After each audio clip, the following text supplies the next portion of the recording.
Hello, everyone, and welcome to the chat. I'm Catalina Allures. We have Angie, Joey, and guest host Bonnie Upright joining the table today. Thank you so much for joining us, and thank you guys for joining us. So in case you don't recognize Bonnie, Bonnie is a public relations representative, and you may remember her from joining us here before. Her mother's obituary was featured on national platforms like The Today Show, GMA, People, Cosmo, BuzzFeed, Reddit. It was everywhere, including the New York Times. And it was also shared by celebrities like Reba McEntire, Todd Chrisley, and Glenn Beck. So what was so special about this obituary? Well, sitting in hospice care just a few days before losing her battle with pancreatic cancer, Emily DeBreda Phillips called over her family, opened up her laptop, and read them the obituary she had written for herself. It was a funny, sassy, and compassionate farewell. People liked it so much, it's been plagiarized by other people. Bonnie, you have to tell us more about this story, especially people plagiarizing your mom. This is so Who cute. steals an obituary? That's what I'm saying. It's so weird. That she wrote. Oh, it's so funny. She did. She wrote her own obituary, and she was very special and fantastic and awesome. And it's the greatest gift she ever gave our family, for sure. But about 6 months after she passed away, a family in Virginia stole it. Okay, that's so weird. Like literally just changed out the names and dates and a few of like real life events? Yes. Totally. Oh my God. And You know, then they say imitation is the best form of flattery, but that's just crazy. That's No, right, that's it is. That's a little weird. So many levels wrong. It's so wrong. And so the woman was like 104. And I'm like, well, first off, you had a lot of time to plan for her obituary. I mean, I'm just going to be honest. Yeah. And then I thought, well, maybe the daughter who wrote it was Too old? Too old. Exactly. No. She went on TV and admitted that they wanted to be famous. They wanted to do an obituary and they wanted to be famous. Ew. Right? That's So that gross. happened, and I got that That shut is down. hilarious. That's gross. Right. Well, then it happened again last year. A gentleman in Montana passed away, and his daughter Googled like world's best obituaries or something. You Google That's what funny she Googled. obits? Like, Right? No, Like, there's not she- that many. She Googled like world's best obituaries, and my mom's popped up. Okay, and that's so a pretty big compliment, like you're saying. It was. So she changed it. She didn't tell her family what she had done, though. They thought she wrote it. So it got published. It went viral out in Montana. It just was a whole other big. Oh, that would be So so then sad. how So did then you find almost out?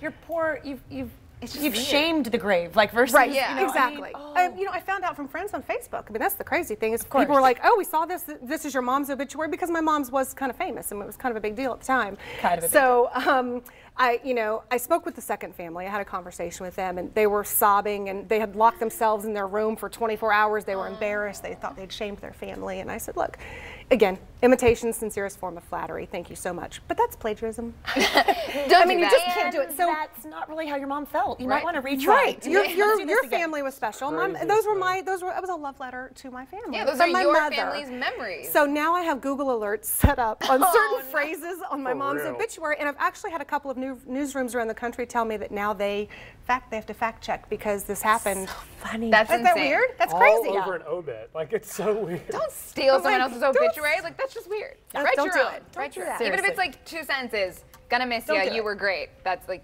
just write your own. All right, well, Bonnie, you're also a huge Jags fan. She is a Jacksonville native. So, who is excited? Miss Baselli over here is wearing her Jags pants. So clearly, Had to Jags show fans pride. excited. You can't tell. Teal. All the little teal accents. Yes. Okay, I'm so ready. it is the preseason home opener against Tim Deegan over there wearing a very festive Jags shirt. How long has he had that shirt, you think? Maybe like I'm guessing 23 seasons. He just said it goes 23. way long.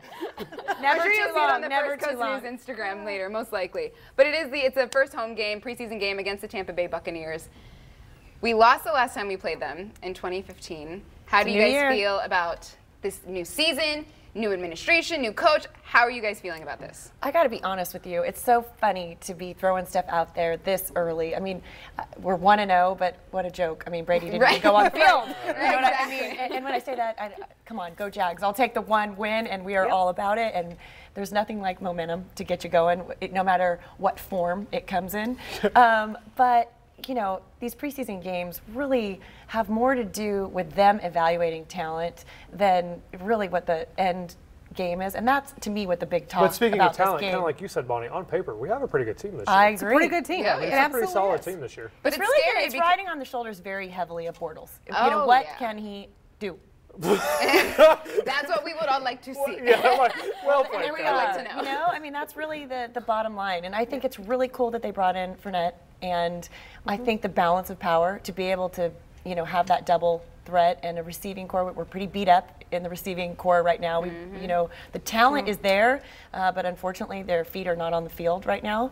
But timing is everything. I'd much rather them be nursing injuries now and Agreed. strong. Yeah, at because the Leonard end. Fournette and Marquise Lee both not playing tonight because of injuries, but those are the players that like everyone's been so excited to see. So it's a little bit of a letdown, but if they're going to be injured, like just preseason, just the Now's the preseason. time. Now's the right? time. That's Yes. it. Rest up, get it. And create a backup system. I love that you know, so often what happens is your number one guy goes down and the number two guy just isn't ready.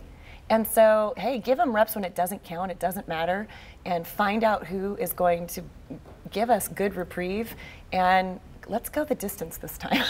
Now, Bonnie, as a PR professional, I want your take on this. So, Lil Duval, local comedian, we know who he is, not in the best light right now. Anyway, he posted a screenshot of a story where they were talking about the 6 quarterback options to replace Blake Bortles because he does have a lot of pressure on him right now. But if you look down at the bottom of the screen, it was liked by Jags player Jalen Ramsey. So, Ouch. Right? Okay. So how does that look? Everything that you do online is seen by others. And so whether that was a, hey, I want to come back and I'm marking this because I want to come back and read this story later, because some people do that. That's No, what screenshots are for. there's a save There's a tab save on the button. bottom right. That's what No. screenshots I don't know where that is, but I would find it before I liked I mean, it. we were talking about this. What you do online is out there. You can't take it back. You can't undelete something. Dumb, it's dumb, just dumb, out there. dumb. So it's, you know, is it a learning lesson? Maybe. Yeah, and the last thing is I think Jags fans want to think is there some kind of like inner turmoil with I the was about to players? say- who are Oh my gosh, unhappy? people love the drama. They love the drama. we But- do. We feed off they of But it. how do you not read into that?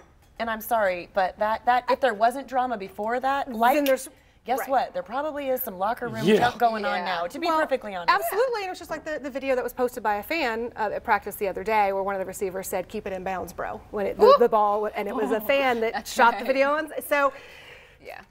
you know, hey, I've worked with people before that I didn't like what they did, or I was frustrated with something. I mean, that's just life But you in didn't your blast job. it on I was about social to say, media. Maybe I did. You didn't get I might have. Maybe we just did It's very screenshots. possible that I Think about did. it. It's very possible. your profession is PR. There is no chance that was happening. right. It's a back channel conversation. Well, football season's back. All right, let's just all be very, very thankful for that. Yay! All right, so of Yep. course, Bonnie, with his long career history in public relations, we also want to know what you think about the newest member of President Trump's communications team, Hope Hicks. 2 weeks after Anthony Scaramucci was booted, Hicks was named his interim replacement.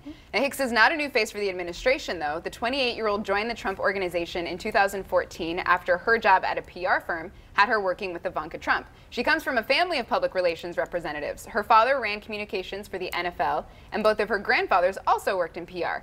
So that's kind of cool. They have like their own little PR dynasty.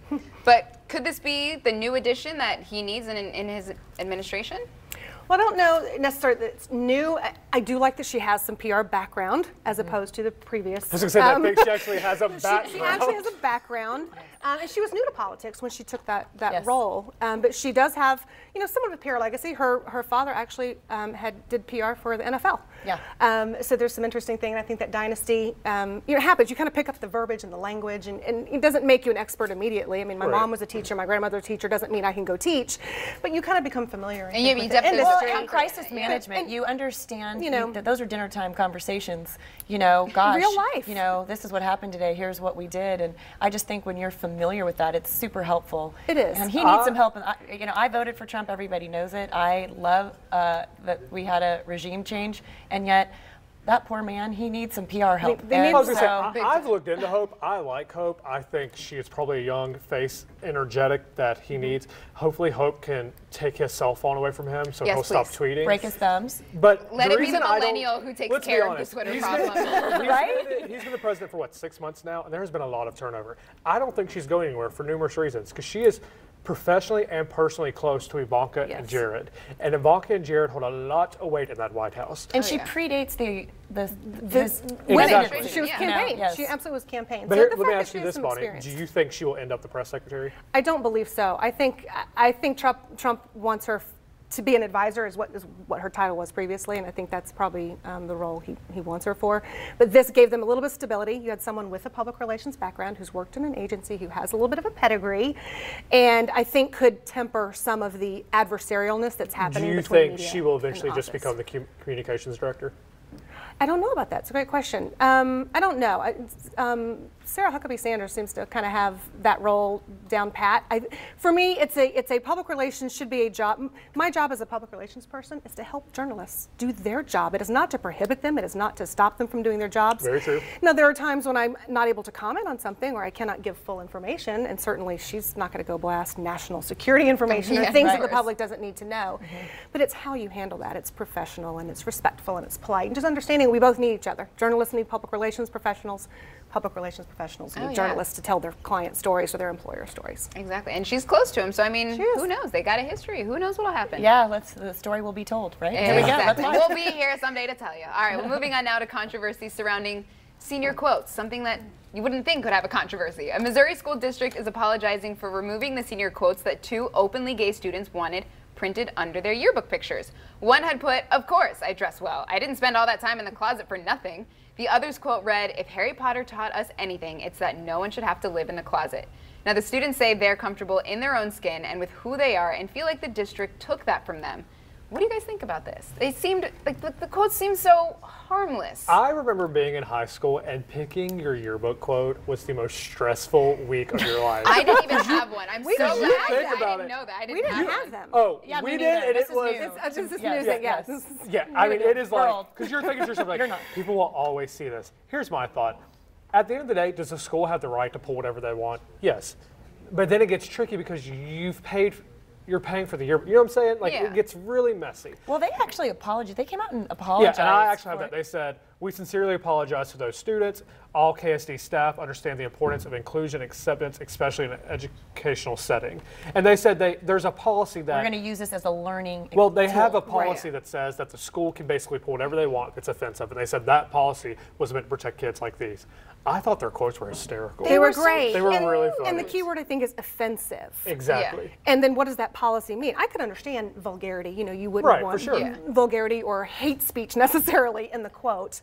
But who They have to be determines what so is offensive or not? And I think that's where they got into trouble with I the think they were policy. smart to apologize. And, Definitely. I think it's hilarious that 2 kids plan on passing out stickers to all of their classmates so their quote can still be added to the yearbook. You know? Great solution. It's a great solution. Well, now, what was your senior quote, Joey? Because now I need to know. I have no shame in saying this. I don't remember exactly what it was, but my senior quote was from The Color Purple. No shame in the game because I love that movie. That's actually really I good. love that movie. Gosh, you were such a wise little high school senior. Oh my God, I'm just glad I didn't have one because I didn't want that kind of stress on me. It would have taken you way too long to figure that out. Stressful enough.